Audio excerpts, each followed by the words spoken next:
Hello and welcome to TTV News with some latest event in TayNinhTV province. Ladies and gentlemen, the third sessions of Provincial People's Council Term 8 Term 2021 to 2026 will solemnly open on May 28 at the Provincial Party Committee Hall. Mr. Winton Dum, Secretary Provincial Party Committee, Chairman Provincial People's Council, and the Vice Chairman of the Provincial People's Council, Nguyễn Đại Thi and Nguyễn Thanh Phong, co-chair the meeting. The meeting is held in one day, and during the morning working section, the leaders of departments presented 15 reports from Provincial People's Committee on promulgating resolutions in many fields such as public investment, new rural construction, industrial park construction planning, social security, science and technology, and some other agenda also. The special committees of Provincial People's Council reported on the sections of verification reports of the content submitted by Provincial People's Committee through verification and comments from the committees before the meeting. The Provincial People's Committee has completed the content of the reports in a strict, scientific and feasible manner, ensuring the legal and practical basis and present to the meeting, and therefore the professional committees of Provincial People's Council agree with the proposal to promulgate the resolution. And also in the group discussion section, the delegates contributed many enthusiastic, practical, and responsible opinions to the meeting. The delegates were divided into two discussion groups. One of the contents that received the most comments were the resolution stipulating a number of allowances for the people working part-time at the grassroots level, the people directly participating in activities in the hamlets, neighborhoods, and localities, and in this kind of level of operating the cost of social political organizations. And delegates proposed adjusting funding sources for implementation and considering the province providing targeted support to the commune level. Delegates also proposed adding a number of positions to the regulations on the list of positions for part-time workers to receive allowances and a number of other plans for localities to flexibly implement. In addition, the draft resolutions in the fields of public investment, healthcare, social security, construction, and rural development have also received enthusiastic and practical comments. Ladies and gentlemen, after a very urgent, focused, and responsible working day, the third sessions of Provincial People's Council Term 8 Term 2021 to 2026 passed 15 important resolutions and closed on the afternoons of May 28. The meeting was completed on proposed program content on the basis of democratic discussion, responsibility with the comprehensive, thoroughly and carefully consideration.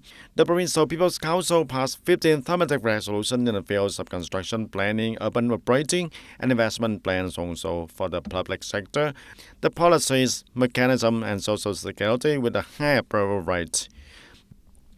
In order to properly organize and implement the resolutions passed by the Provincial People's Council, it is recommended that immediately after the meeting, the Provincial People's Committee directs departments, branches, and localities, according to their assigned function and their tasks, we focus on drastically and synchronously implementing the solutions, bringing the resolutions to life early and achieving the highest efficiencies. The chairman of the meeting also requested the Standing Committee of Provincial People's Council, Provincial People's Council committees, the delegates group, and Provincial People's Council delegates to coordinate closely with the Provincial Affairs and Front Committee to strengthen supervision of implementation and organization for implementing the resolution. On the levels, branches, news agencies, and the press promote information and propaganda about the meeting and the content of the address and the content of the resolution so that the people can clearly understand, participate in implementation and supervision also. And ladies and gentlemen, since Thanh Thanh Công Industrial Park came into operation, up to now the land area has been leased more than 467 hectares over 525 hectares. The industrial park occupancy rate reached for nearly 89%. The industrial park has implemented infrastructure investment capital of more than 3,600 billion Vietnam dong, reaching for nearly 79% of registered investment capital, attract for 103 investment projects, including 89 FDI projects, 14 domestic projects. The total registered capital is nearly $2 billion and 5,498 billion Vietnam dong. And currently, there are 64 projects in operation. creating the jobs for over 29,000 trained workers. Enterprises operating in Thanh Thanh Commercial Park produce the products mainly textile, furniture, plastic products, metal products, and a number of other industries. And since coming into operation, Thanh Thanh Commercial Park has contributed to promoting the industrialization of the province, contributing to the increasing import-export turnover and the purchase revenue in the province also.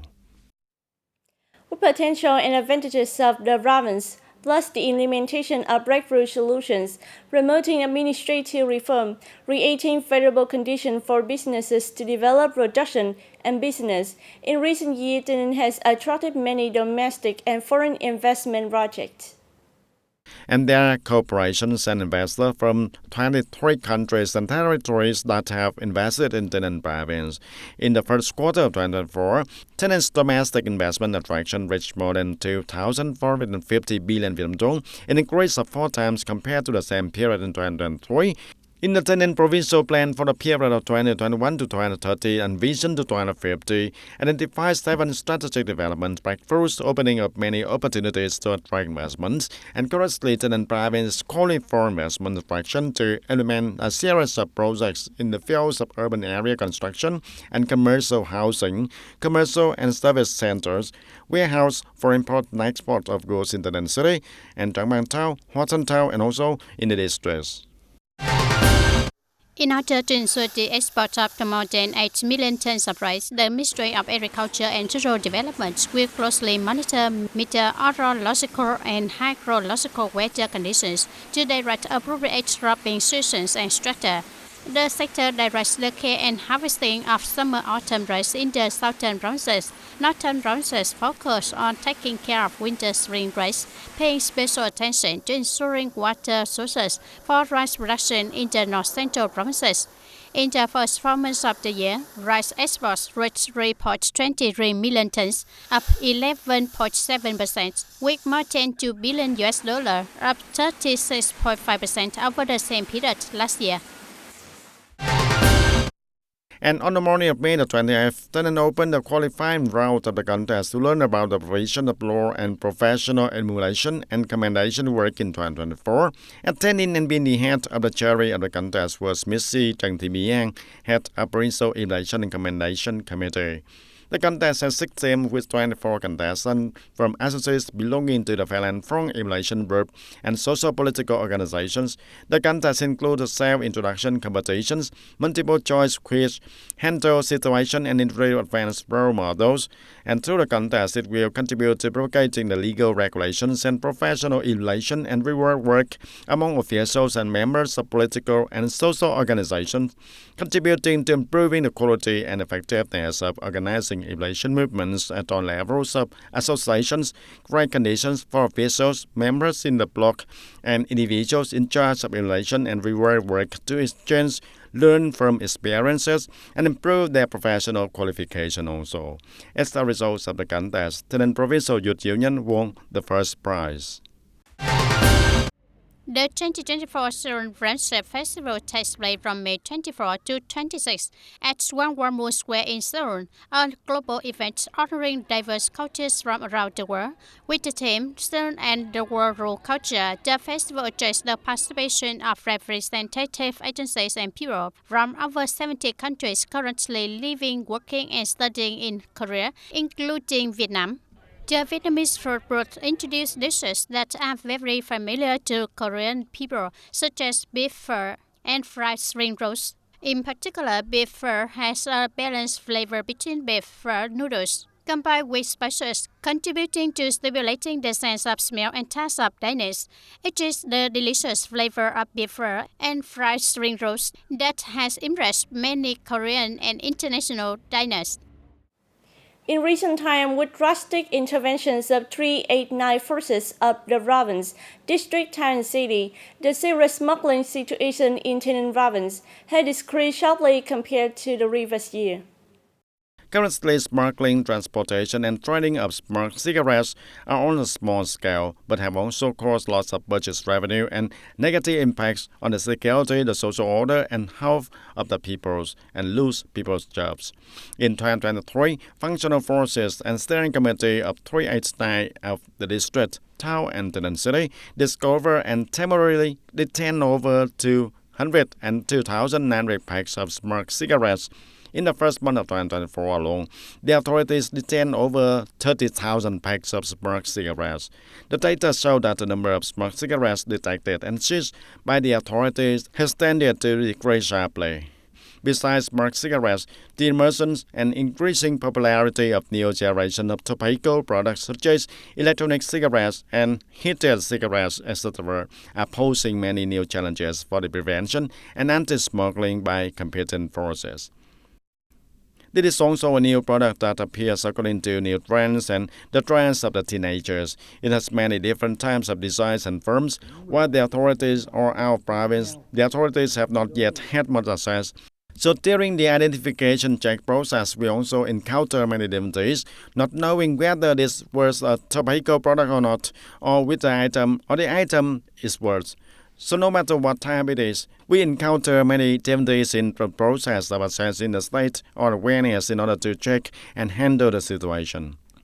Pursuant to the provision of Article 8, Decree number 98 of 2020 of the government, if there is an act of trading smoked cigarettes with a quantity of less than 50 packs, a fine of 1 to 3 million Vietnam dong will be imposed.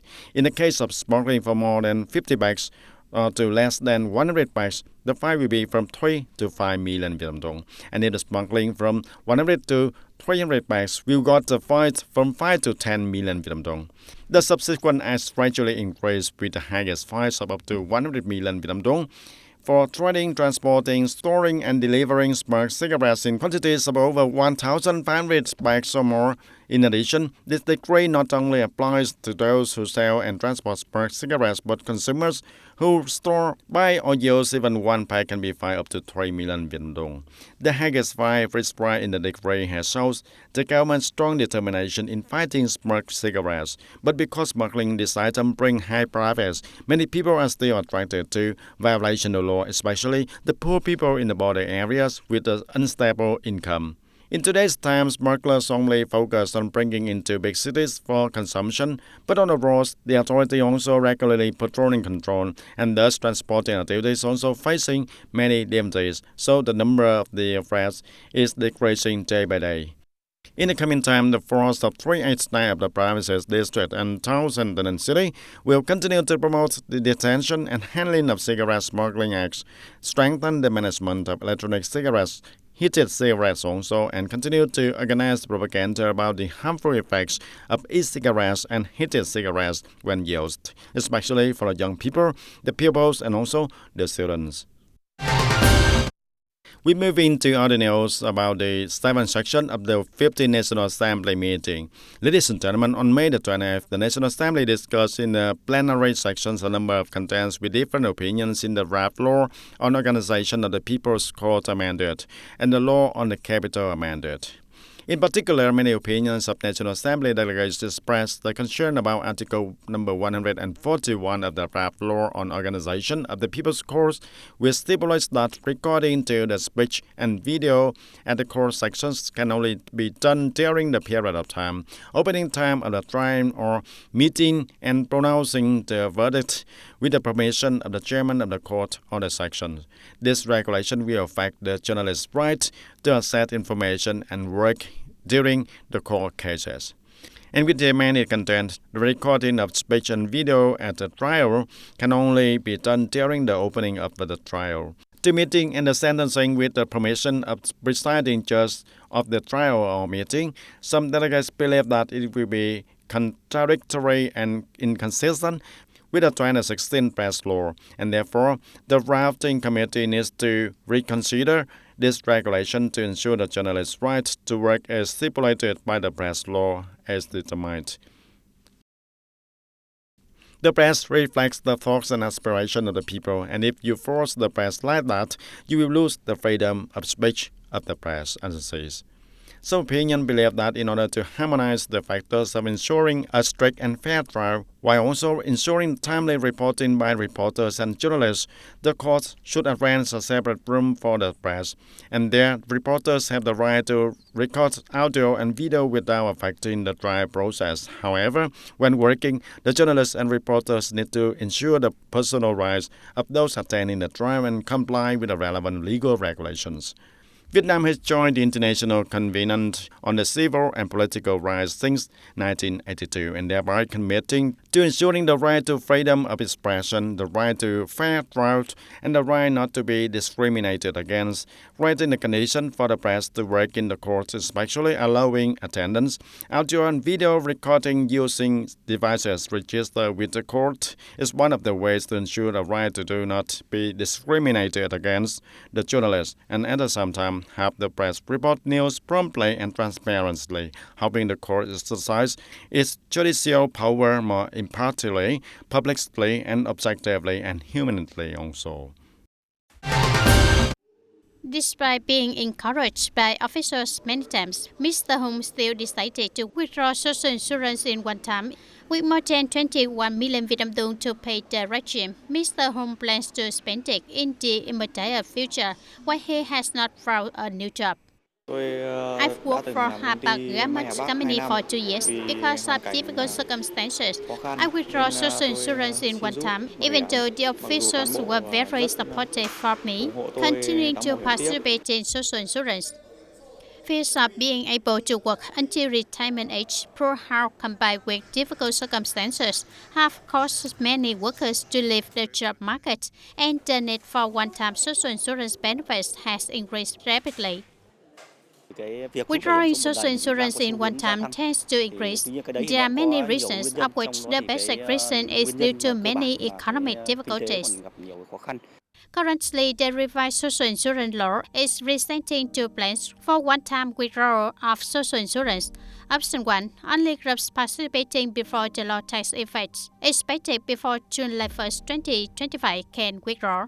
Option 2. The employee withdraws in one time but not exceeding 50% of the total time paid into the retirement and survivorship fund.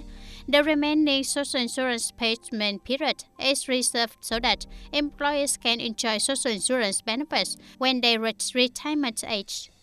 Besides, many opinions believe that there needs to be more solutions to attract workers with benefits rather than keeping workers participating in social insurance by restricting it. The goal of amending the law is also to encourage employees to stay in the system to enjoy maximum long-term benefits when reaching retirement age, avoiding disadvantages when withdrawing insurance at one time. However, amending the law requires careful consideration and listening to and receiving valid comments so that the policy when introduced is truly appropriate and easily implemented into life. That's all for today, TTV News. Thank you for being with us and goodbye for now.